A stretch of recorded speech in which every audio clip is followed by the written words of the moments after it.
Hey there, I'm Bill and welcome to Project Build, where today we're giving this old tray ceiling an update by installing this herringbone pattern. I'll start this project by prepping the ceiling, and that old ceiling fan had to go. I removed the blades and the canopy covering the wires, but before taking the fan down, I used a non-contact voltage tester to double check that there was no power coming to the fan. I unhooked the wires from one another, removed the fan from its mounting bracket, and unscrewed that bracket from the ceiling box. I measured the tray ceiling in both directions and noted the smallest measurement each way. My tray ceiling measured about 62 by 62 inches. And I'm going to add 1/4 inch plywood to the ceiling to give my herringbone board something better than drywall to attach to. I measured over 62 inches from the end on the plywood, marked a reference line using a drywall T-square, and cut down my line using a circular saw and a clamping straight edge as a guide. Back at the ceiling, I found the center of the ceiling box relative to the edges of the tray and transferred this mark to my plywood. Then I used a roll of tape to mark a 5-inch circle around my mark, which should give me some room for error as the ceiling box is only 4 inches in diameter. I drilled a hole inside of the circle and cut it out using a jigsaw. I used a stud finder to locate and mark the joist running above the ceiling, and then got some help from Brady to lift the plywood up before temporarily tacking it in place using 1.5 inch brad nails. I countersunk and screwed the plywood to the joist to secure it permanently. I found it was important to countersink the holes, as not doing so could lead to over tightening the screws to get them to sit flush with the plywood, which in turn could crack the nearby drywall seams, which I learned the hard way. My joists in this tray ceiling are pretty far apart, and while the plywood is very secure, it still sagged a little bit in a few places, so I shot 1-inch brads at an angle anywhere I could see or feel some sagging to hold it up flat against the drywall. I cut and added a few small pieces of plywood to finish out the rest of the tray ceiling, making sure that the seam between the pieces was over the middle of a joist. My herringbone boards are going to be stained a dark brown, so I painted the base layer a dark brown as well to prevent any of the light plywood from showing through if any gaps between the boards were to open up later. And I don't know that this was a necessary step, but I do know that the ceiling looks pretty gross at this point.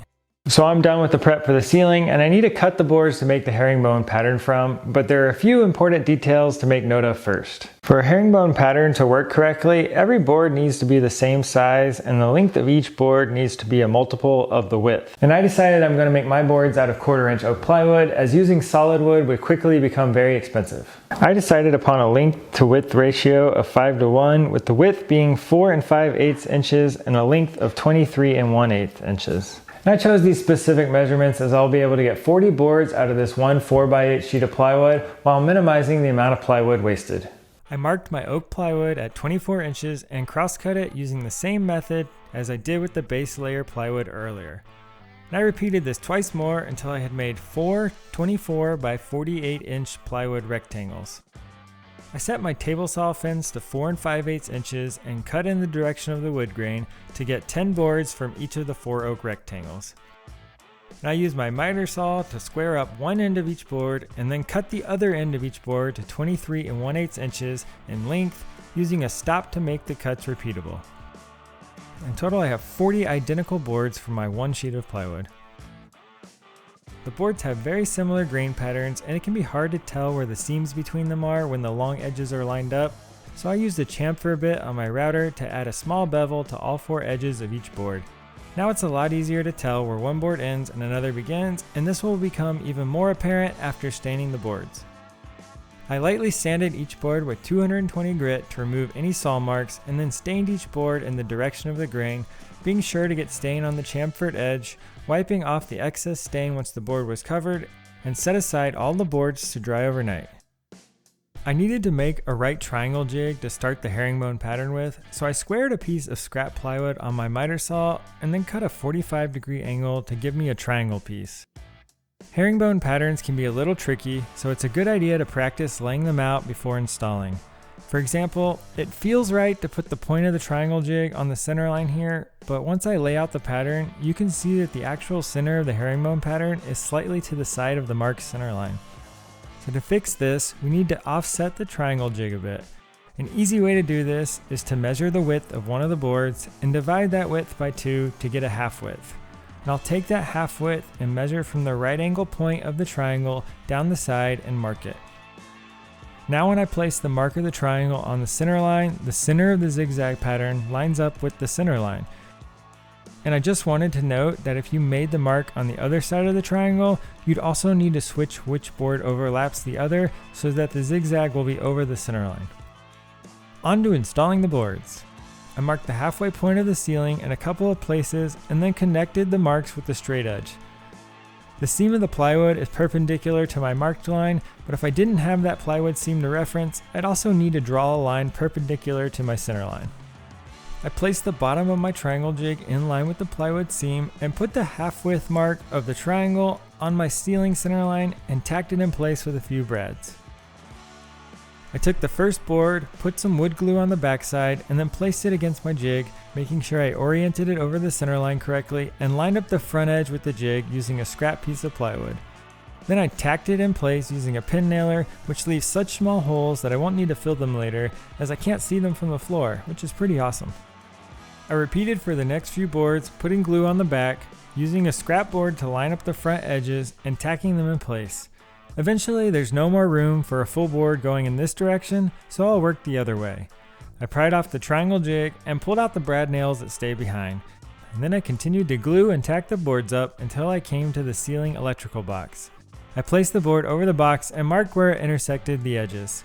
The ceiling box is about 4 inches in diameter, so I took a roll of tape I had that was about the same size and used it to mark an arc connecting my two marks, and then cut along that arc with the jigsaw.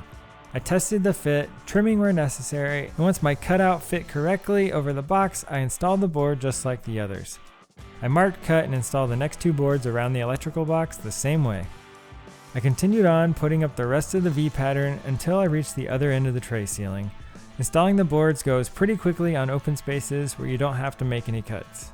I continued the pattern by moving over to one side of the V and reversing the direction of the boards. If my tray ceiling was wider, I would just continue the pattern row by row with full boards, but it hits the edge here, so I mark the direction of the cut where the board meets the drywall and cut off the end at a 45-degree angle using my miter saw. I tested this fit as I want the board to come close to but not touch the drywall, and it should be the same cut for the rest of the row, so I checked the fit of those as well and made several identical boards.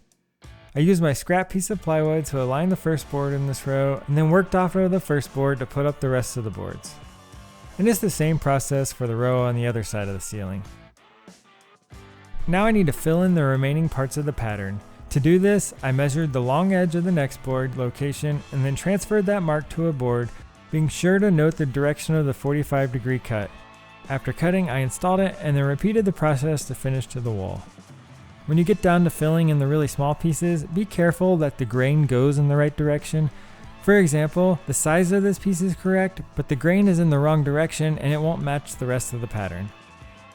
Filling in the boards around the edges is a bit time intensive as every board will need to be cut, but it's pretty easy once you get a feel for it. With the boards all up, it's time to add a finish to the ceiling. I thought I was going to have to wipe the sawdust off the boards by hand, but Brady had the creative idea to use a Swiffer with a lightly misted shop towel to clean, and this worked really well and saved me a lot of time. I'm using a lamb's wool stain applicator, typically used for floors, to apply the polyurethane, and this one has never been used, so I first used some tape to remove any loose hairs so that they don't get into the finish. A lint roller would work really well for this too. I poured some poly in a metal roller tray and loaded up the pad, and then applied it to the ceiling, mostly moving the pad in one direction, which should help to agitate the finish less and prevent bubbles.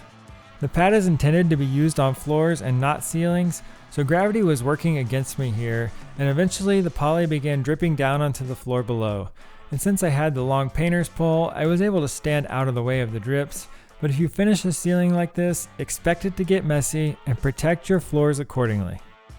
Once the poly had dried, I lightly sanded the ceiling using a hand sander with 220 grit to smooth out any bubbles and give the next coat of poly a rougher surface to adhere to. And I cleaned off the sanding dust and then applied the second coat of poly. I missed some spots during the first coat, so I used a bright light after putting up the second coat just to make sure I had covered the entire ceiling and didn't have any drips or runs in the finish. And now to wait for it to cure. The angle of the ceiling tray meant I was going to have to make custom trim. I decided I wanted to use 1/4-inch oak boards for my trim pieces, but I wasn't able to find any locally, so I made my own. To do this, I resawed some 3/4-inch boards using my bandsaw to split each board in two, and then planed each board down to 1/4 inch using my planer. My tray ceilings are angled roughly 147 degrees from the plane of the ceiling boards, which is 57 degrees from the vertical plane. But my table saw can't cut anything past 45 degrees, so to make this work, I set it to the complementary angle of 33 degrees. But I can't just rip my boards at 33 degrees, as that angle references a different plane than I'm cutting, so I'll need to rotate the board up so that the wide edge is against the fence. However, it's not safe to cut a board this way, as the board can get pulled down into the blade opening as the angle is cut. So to make this cut safe, I lined up the bottom edges and pinned my wood strips to a scrap board, which allows a flat edge to contact the saw table throughout the cut. I removed the trim from the backer board and then ripped it to 2¼ inches wide with the beveled edge touching the fence.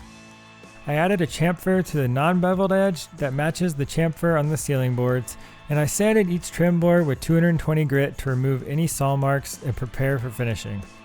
And I'll finish these just like the ceiling boards with 1 coat of stain and a few coats of poly, or that's what I wish I could say, but I made a mistake. The oak boards I used for the trim and the oak plywood I used for the ceiling boards, they took stain a bit differently. You can see that the oak boards are a bit darker than ceiling trim, and I should have put 2 coats of stain on here and then gotten it to the point where it matched well enough that I was happy with it.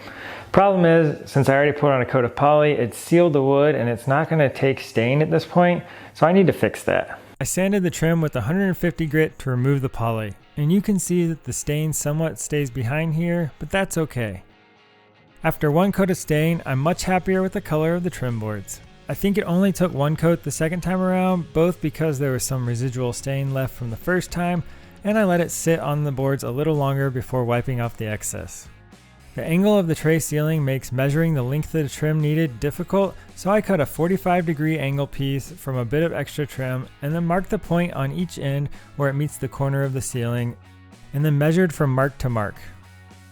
I placed the flat side of the trim against the fence of my miter saw and cut one end of the trim at a 45. Then I measured from the long edge, marked it, and cut an opposite 45 on the other end. And Brady helped me hold the trim up while I tacked it into place, only holding it up with a few pins at first. We installed the piece on the other side of the tray the same way, and then measured from point to point to get the length of the remaining 2 pieces. And I came back after all the trim pieces were up and added more pins to fully secure them to the ceiling. To put up a new ceiling fan, I first added a ceiling box extender. Using an extender like this is a good idea whenever you add a combustible material like wood around an electrical box. I attached the ceiling fan bracket, set the ceiling fan in it, hooked up the wiring, screwed on the blades, and put up the light, and now my channel has at least 1 fan. Wait, make that 2 fans. Woo! And with that, we're done installing the herringbone ceiling. If you found the video helpful, be sure to give it a thumbs up, and if you're not already a subscriber, consider hitting that subscribe button to catch more how-to videos like this one. If you want to do any of the work in the video, all the tools and materials used are linked down in the video description. Until next time, go build yourself and install a herringbone ceiling.